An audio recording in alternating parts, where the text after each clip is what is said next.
Hey guys, I just wanted to make this video here just showing you how I warm up and 3 or 4 movements that you're probably not doing that you should be doing.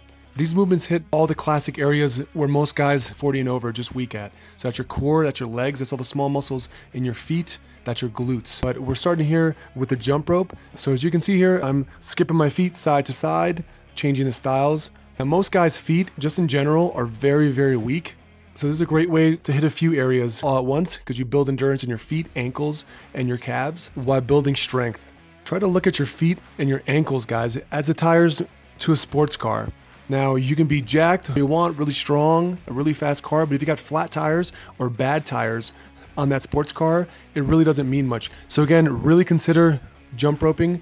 I would recommend starting with 3 or 4 rounds, 1 minute on, 1 minute off. Do this for about 2 weeks and then slowly build up the time that you're jump roping and also lessen the time in where you're taking a break. Now, if you notice, now I'm starting to rotate my hips. Now, I want you guys to try this if you're able to do it. This is a fantastic way to turn on your obliques and just your overall core muscles.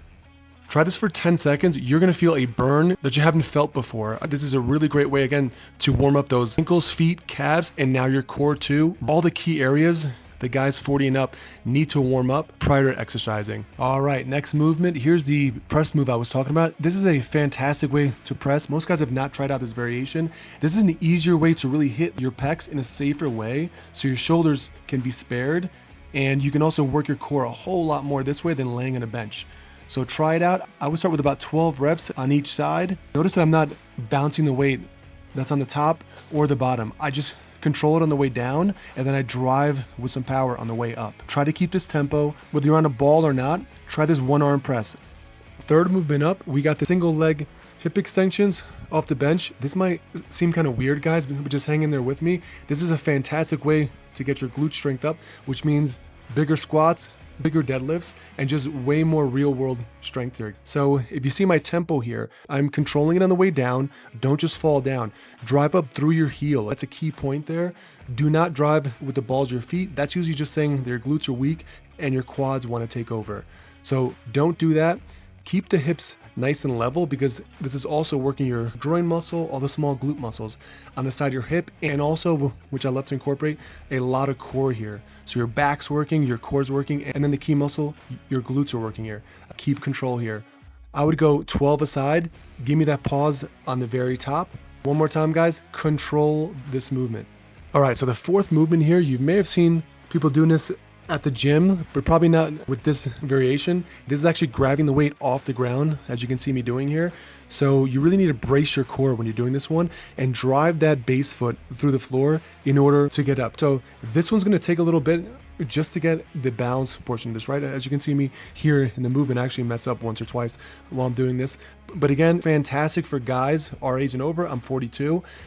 This will force your hamstrings to increase mobility, strength, while learning how to brace your core when you're lifting things off the ground. So this is, again, this is a lot of real world application here. Fantastic movement. Again, it's going to increase your flexibility, core strength, glute strength, hamstring, all in one. We need to be doing way more of these type of exercises. You don't want to be a guy that's 40, 50, 60 years old and as stiff as a robot. Try this movement. This is a great one. All right, final movement here, guys. Thanks for sticking with me here. This final movement is a core movement. I love this movement because you can load up this exercise and you'll still be totally safe. So you can start this core exercise with about 25 to 35 pound weight.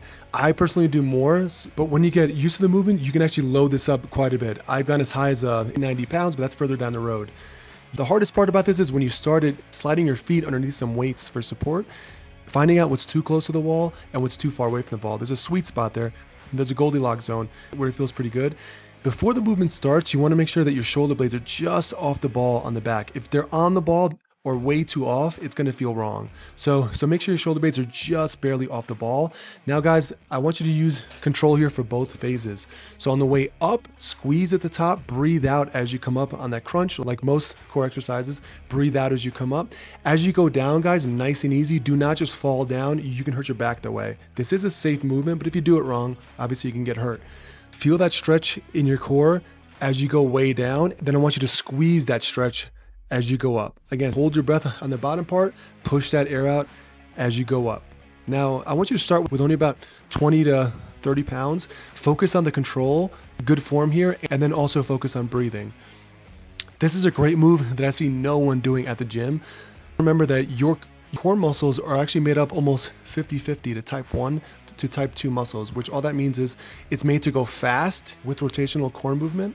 Then the other half of your core muscles are made for strength. So this is a really good way just to focus on getting your core very strong. So whether you're doing a squat or you're bending over to grab your kid, whatever you're doing, this is a fantastic move here.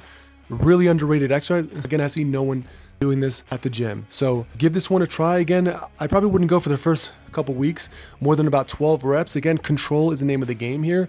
Big breath out at the top and go about 3 to 4 reps. You will be feeling these.